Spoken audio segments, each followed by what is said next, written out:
Hello friends, कैसे हैं आप लोग। स्वागत है आपको आपका सक्षम एकेडमी के प्लेटफॉर्म में। हम लोग यहाँ पे डाइजेस्टिव सिस्टम पढ़ रहे थे। एक पार्ट आपने पढ़ लिया था, ये आज सेकंड पार्ट है। हम लोगों ने पिछले पार्ट में ऑइसोफेगस तक कवर कर लिया था। आज हम लोग क्या करेंगे, नेक्स्ट पार्ट में स्टमक, पेंक्रियाज, इन सब चीज़ों को देखेंगे। तो चलिए आज के पार्ट में स्टार्ट करते हैं। सबसे पहला पार्ट है आपका स्टमक। इसको हिंदी में कहते हैं आमाशय।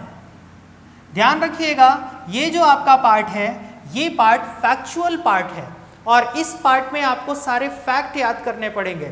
एक एक फैक्ट को याद करिए, समझते हुए चलिए, क्योंकि ये आपके एग्जाम में बहुत ही इंपॉर्टेंट रोल प्ले करेगा। तो ध्यान रखिएगा, जो आपका स्टमक होता है ये 3 पार्ट में बटा होता है। ये कितने पार्ट में बटा होता है? 3 पार्ट में बटा होता है। कौन कौन से पार्ट होते हैं? तो ये आपको याद करना है, fundic, pyloric, cardiac. Fundic, pyloric, cardiac, ये अगर आपको याद हो जाता है तो प्लीज इसको याद कर लीजिएगा, फंडिक, पाइलोरिक और कार्डियक। ध्यान रखिएगा, ह्यूमन में इसके 3 पार्ट होते हैं, ये ध्यान रखना है। ह्यूमन में इसके 3 पार्ट होते हैं, बट जो रूमिनेंट होते हैं, रूमिनेंट का मतलब होता है जुगाली करने वाले जानवर। जो जुगाली करने वाले जानवर होते हैं उनमें 4 पार्ट होता है। तो आपको कभी कभी एग्जाम में पूछ देता है कि जुगाली करने वाले जानवरों के आमाशय के कितने भाग होते हैं, तो आप लोग 3 में टिक करके चले आते हो, क्योंकि आप जनरली पढ़े रहते हो कि आमाशय 3 भागों में बटा होता है। बट ध्यान रखना, आमाशय 3 भागों में बटा होता है, बट जुगाली करने वाले जो जानवर होते हैं उनमें आमाशय 4 भागों में बटा होता है। ठीक है, चलिए आगे बढ़ते हैं। अगला पॉइंट ध्यान रखिएगा, आमाशय में 4 घंटों के लिए भोजन रुकता है। ये 4 घंटा क्या है? ये एवरेज टाइम है। यानी स्टमक में एवरेज टाइम के लिए 4 घंटों के लिए खाना रुकता है। यहाँ पे ध्यान रखिएगा, अगर कोई ज़्यादा फिजिकल वर्क कर रहा है तो उसका जल्दी खाना पच जाएगा, बाहर निकल जाएगा। यानी आमाशय में जो काम होना है, जितना भी पाचन का काम होना है, वो जल्दी हो जाएगा। और अगर थोड़ा सा लेजी है कोई इंसान, थोड़ा सा मेहनत कम करता है, तो इसमें टाइम थोड़ा सा ज़्यादा लग सकता है। इतनी बात क्लियर रखिएगा। अब चलिए आगे बढ़ते हैं। नेक्स्ट पॉइंट आपको ध्यान रखना है कि आमाशय का जो एटमॉस्फेयर होता है, ये एटमॉस्फेयर कैसा होता है? एसिडिक होता है। एटमॉस्फेयर कैसा होगा? एसिडिक होगा, ये ध्यान रखिएगा।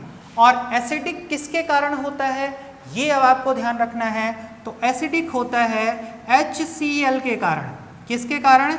HCl के कारण, हाइड्रोक्लोरिक अम्ल के कारण। हाइड्रोक्लोरिक अम्ल के कारण जो स्टमक का एटमॉस्फेयर रहता है, जो माहौल रहता है, वो कैसा रहता है? अम्लीय रहता है। इतना क्लियर कर लिया आप लोग। अब चलिए यहाँ पे एक चीज़ और ध्यान देना है। कई बार आपसे एग्जाम में पूछ लिया जाता है कि जो HCl होता है ये किससे सिक्रेट होता है? तो ध्यान रखिएगा, HCl ऑसेंटिक सेल से सिक्रेट होता है। ऑसेंटिक सेल। तो आपको इतने पॉइंट्स याद रखने हैं कि आमाशय का जो एटमॉस्फेयर होता है वो एसिडिक होता है। एसिडिक क्यों होता है? क्योंकि यहाँ HCl का सिक्रेशन होता है। और HCl कहाँ से निकलता है? HCl ऑसेंटिक सेल से निकलता है। अब कई बार आपसे पूछ लिया जाता है कि एटमॉस्फेयर एसिडिक क्यों होता है, अम्लीय क्यों होता है? तो ध्यान रखिएगा, इसका जवाब ये है कि जो आपने न्यूट्रिशन लिया है, जो आपने खाना खाया है, उसमें बहुत सारे माइक्रो ऑर्गेनिज्म रहेंगे। ठीक, बहुत सारे छोटे छोटे जीवाणु रहते हैं, विषाणु रहते हैं, ठीक, रोगाणु रहते हैं। उन्हें नष्ट करने के लिए आमाशय का जो क्या होता है, एटमॉस्फेयर होता है, वो कैसा हो जाता है? एसिडिक हो जाता है। ठीक है, अब चलिए नेक्स्ट इसमें ध्यान रखना है कि आमाशय से, ध्यान रखिएगा, हम लोग क्या पढ़ रहे हैं? स्टमक पढ़ रहे हैं। ये चीज़ ध्यान रखिएगा, हम लोग स्टमक पढ़ रहे हैं। आप ध्यान दीजिए, स्टमक से क्या निकलता है? Gastric juice.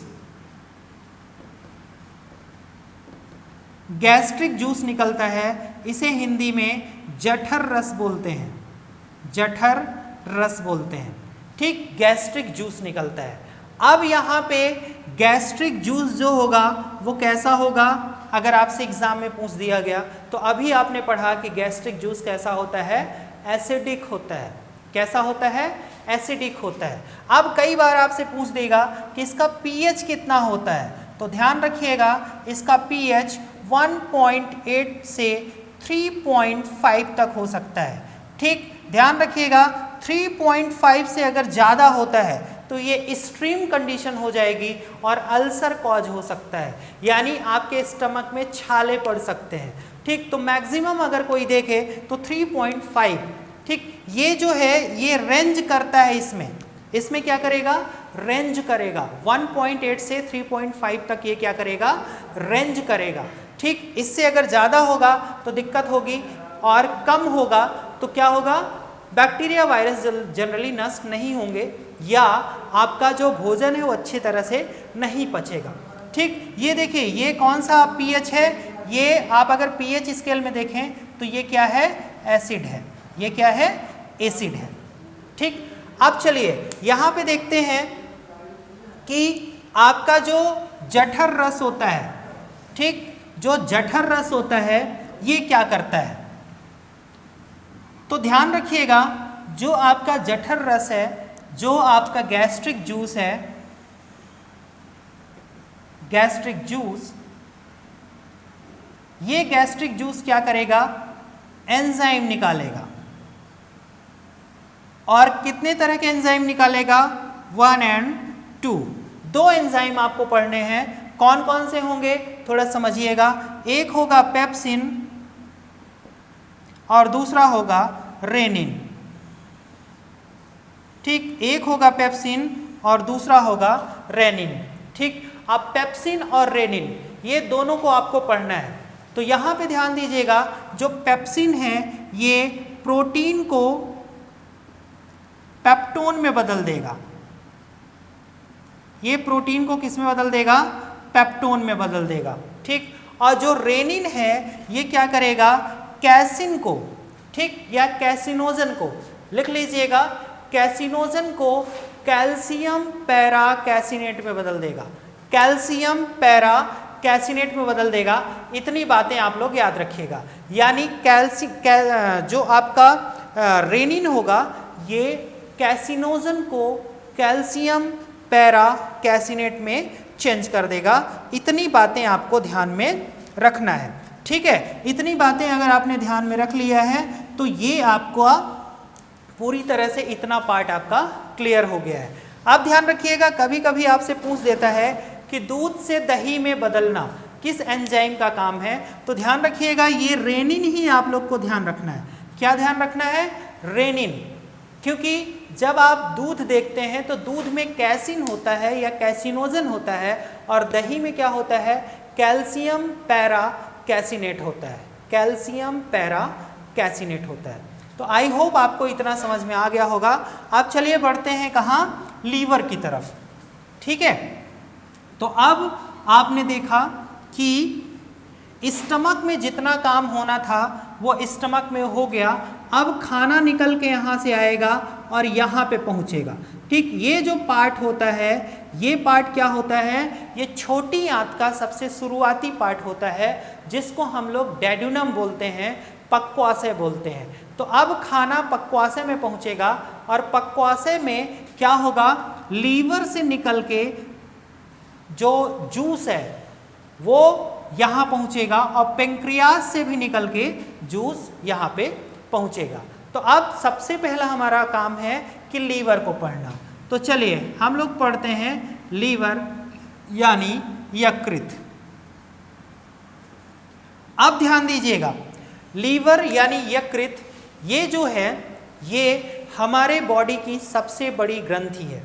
सबसे पहला काम लिख लीजिएगा, सबसे पहली लाइन है कि लीवर हमारे बॉडी की सबसे बड़ी ग्रंथि है, सबसे बड़ी ग्रंथि है ना। अब यहाँ पे आपको लिखना है कि लीवर में गॉल ब्लैडर प्रेजेंट होता है। ये देखिए आपको यहाँ पे दिख रहा है, ये गॉल ब्लैडर है, ये गॉल ब्लैडर है। ठीक है, इसको हिंदी में कहते हैं पित्ताशय। तो लीवर में क्या प्रेजेंट होता है, पित्ताशय प्रेजेंट होता है, और इस पित्ताशय से पित्त रस निकलता है। क्या निकलता है, पित्त रस निकलता है। तो यकृत में क्या प्रेजेंट होगा, पित्ताशय यानी गॉल ब्लैडर, और गॉल ब्लैडर से क्या बनेगा, पित्त रस बनेगा, पित्त रस यानी बाइल जूस, बाइल जूस, पित्त रस बनेगा। इतना आपको क्लियर हो गया होगा, इतना क्लियर हो गया होगा। अब चलिए आगे बढ़ते हैं। आपसे एग्जाम में पूछता है कि पित्ताशय का पित्त रस का कलर क्या होता है। तो पित्त रस का कलर स्लाइटली येलो होगा, यानी ये हल्का पीला होगा। अब आपसे कभी कभी पूछ लेता है कि ये हल्का पीला रंग किसके कारण होता है। तो आपको ध्यान रखना है कि पित्त रस में दो तरह के पिगमेंट पाए जाते हैं, एक बाइलरुबिन पाया जाता है और एक बिलिवर्डिन पाया जाता है। अब ये बाइलरुबिन और बिलिवर्डिन क्या करता है, पित्त रस के कलर को पीला बनाता है। अब यही बाइलरुबिन और बिलिवर्डिन अगर आपके ब्लड में बढ़ जाए तो वो क्या करता है, जॉइंडिस क्रिएट करता है, यानी आपको पीलिया हो जाएगा। क्या हो जाएगा, पीलिया हो जाएगा। तो कभी कभी आपसे पूछता है कि पीलिया जो रोग होता है वो किसके कारण होता है। तो बाइलरुबिन बिलिवर्डिन का मात्रा बढ़ जाने के कारण होगा। अब ये कहाँ पाया जाएगा, तो ये पित्त रस में पाया जाएगा। पित्त रस किससे बनेगा, पित्ताशय से बनेगा, और पित्ताशय कहाँ उपस्थित होगा, लीवर में। ठीक, बहुत ही क्लियर कट में इतना आपको क्लियर हो गया। अब देखिए कभी कभी क्या होता है कि पित्ताशय में स्टोन बन जाता है। क्या बन जाता है, स्टोन बन जाता है। अब आपसे पूछा जाए, आपको ये क्लियर करना पड़ेगा कि स्टोन को निकाला नहीं गया तो पित्ताशय में प्रॉब्लम हो जाती है। तो इसीलिए देखिए क्या किया जाता है, स्टोन निकालने से अच्छा माना जाता है पूरे पित्ताशय को ही बाहर निकाल देना, पूरे पित्ताशय को ही बाहर निकाल देना। ठीक है, तो अब यहाँ पे आपके दिमाग में एक डाउट आ रहा होगा कि सर पित्ताशय को अगर बाहर निकाल दिए तो क्या प्रॉब्लम होगी। तो ध्यान रखिएगा, पित्ताशय से निकलने वाला जो पित्त रस होता है ये क्या करता है, ये किसी भी प्रकार का एंजाइम अपने अंदर नहीं रखता। ये किसी भी प्रकार का एंजाइम अपने अंदर नहीं रखता। ये केवल क्या करता है, ये केवल वसा का एमल्सिफिकेशन करता है, यानी जो फैट है उसको एमल्सिफिकेशन करेगा ताकि वसा अच्छे से पच सके। ध्यान रखिएगा, पित्तरस जो होता है, पित्तरस में 82% क्या होता है, 82%, ध्यान रखिएगा 82% क्या होता है, वाटर होता है, और एक्सेप्ट जो पार्ट होता है वो क्या होता है, ये लगभग 82% वाटर होता है, और नेक्स्ट क्या होता है, बिलिवर्डिन और बाइलरुबिन होता है। तो इसमें वाटर ज़्यादा होने के कारण ये वसा को एमल्सिफाई कर देता है और वसा बहुत जल्दी पच जाती है। तो मान लीजिए जैसे ये यूपीएससी में पूछा गया था, काफ़ी अच्छा क्वेश्चन था कि अगर किसी का पित्ताशय बाहर निकल दिया जाए तो किसको पचाने में प्रॉब्लम होगी, तो वसा को पचाने में प्रॉब्लम होगी। तो अगर आपका पित्ताशय या किसी का पित्ताशय बाहर निकल जाता है तो उसे केवल वसा सोच समझ के खानी पड़ेगी, और सारी चीज़ों का जो पाचन है वो वैसे ही चलता रहेगा। तो चलिए बढ़ते हैं इसके आगे। यहाँ पे आपने लीवर पढ़ लिया, अब लीवर के आगे हम लोग देखते हैं। तो आप लोग ध्यान रखना है, यहाँ पे कुछ चीज़ें और ध्यान रखना है कि जो लीवर होता है वो और काम करता है। जैसे लीवर विटामिन के का संश्लेषण करेगा, ठीक, लीवर फाइब्रिनोजन प्रोटीन का सिंथेसिस करेगा जो ब्लड क्लॉट में हेल्प करती है। लीवर, ये लिखते चलिएगा प्लीज़, लीवर हिपैरिन प्रोटीन का सिक्रेशन करेगा। हिपैरिन प्रोटीन जो क्या करती है, ब्लड क्लॉट करने से रोकती है। बॉडी के अंदर ब्लड का क्लॉट ना बने उसमें कौन हेल्प करता है, हिपैरिन। आपने सुना होगा कि अगर हिपैरिन कम हो गया, ठीक, या आपने देखा होगा कि जब कभी ब्लड का सैंपल लिया जाता है तो उसमें अगर हिपैरिन मिला दिया गया, ठीक, तो वो ब्लड क्लॉट वहाँ पे नहीं होगा। तो आई होप आपको यहाँ तक क्लियर हो गया होगा। अब चलिए अगला पॉइंट हम लोग देखते हैं। अगला पॉइंट है हमारा क्या, पैंक्रियाज।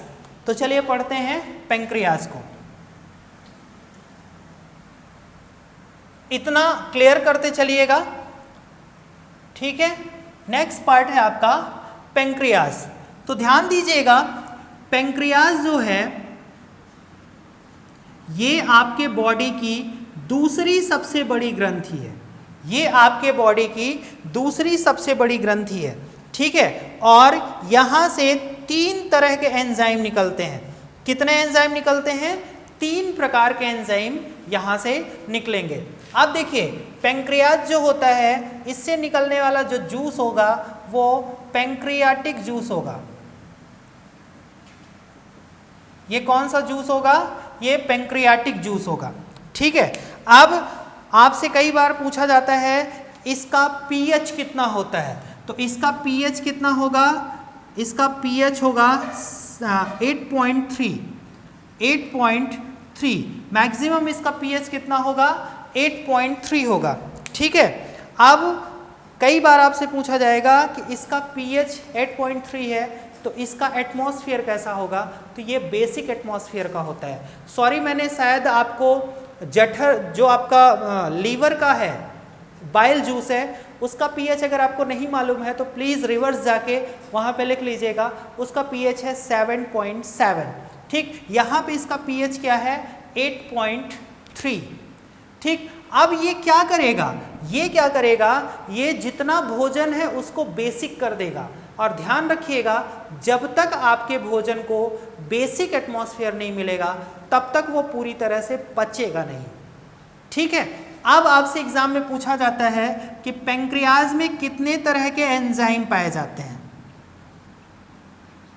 कितने तरह के एंजाइम पाए जाएंगे, ये आपसे पूछा जाता है एग्जाम में। तो चलिए हम लोग क्या करते हैं, थोड़ा सा अच्छे से इसको देख लेते हैं लिख के, है ना, कि तीनों एंजाइम कौन कौन से हैं, ठीक। तो देखिएगा यहां पे 3 एंजाइम होते हैं, ट्रिप्सिन, ठीक, दूसरा होगा एमाइलेज और तीसरा होगा लाइपेज। बड़े ध्यान से समझना, यहां पे ये बहुत ही मेजर पॉइंट मैं बताने वाला हूं। ये 3 तरह के आपके पास एंजाइम होंगे, ट्रिप्सिन, एमाइलेज और लाइपेज, ठीक। अब देखिए आपका जो ट्रिप्सिन होगा ये क्या करेगा? ये प्रोटीन को पॉलीपेप्टाइड में चेंज कर देगा। ये प्रोटीन को पॉलीपेप्टाइड में चेंज कर देगा, ठीक। एमाइलेज क्या करेगा? स्टार्च को ग्लूकोज में कन्वर्ट कर देगा, ठीक। और जो आपका लाइपेज है ये फैट को फैटी एसिड में बदल देगा। ये फैटी एसिड में बदल देगा। अब देखिए यहां पे एक चीज आपने बहुत कॉमन देखा होगा, यहां पे प्रोटीन भी है, फैट भी है और कार्बोहाइड्रेट भी है। ये बेसिकली क्या है? स्टार्च क्या होता है? स्टार्च क्या होता है? कार्बोहाइड्रेट। स्टार्च क्या होता है? कार्बोहाइड्रेट होता है। तो यहां पे समझिएगा जो आपका क्या है, पैंक्रियाज है, ये क्या करेगा? स्टार्च को भी पचाएगा, प्रोटीन को भी पचाएगा और फैट को भी पचाएगा। और आपके भोजन में 3 ही मेजर पार्ट होते हैं, कार्बोहाइड्रेट, प्रोटीन और फैट, और ये तीनों को पचा रहा है। इसीलिए इसको क्या कहा जाता है? पूर्ण पाचक रस कहा जाता है। तो बहुत सारे फैक्ट आपको मिले, ध्यान रखिएगा डाइजेस्टिव सिस्टम के पार्ट में बहुत सारे फैक्ट आपको नोट डाउन करने पड़ते हैं और याद करने पड़ते हैं। इसीलिए ये जो डाइजेस्टिव सिस्टम है इसको मैंने 3 पार्ट में आपको देने की कोशिश की है। तो ये सेकंड पार्ट था, आई होप आपको ये समझ में आया होगा। थर्ड पार्ट में हम लोग इसके आगे के ऑर्गन को पढ़ेंगे और टंग और टीथ को पढ़ते हुए इस चैप्टर को हम लोग ओवर कर देंगे। तो चलिए मिलते हैं नेक्स्ट वीडियो में, तब तक के लिए थैंक यू सो मच।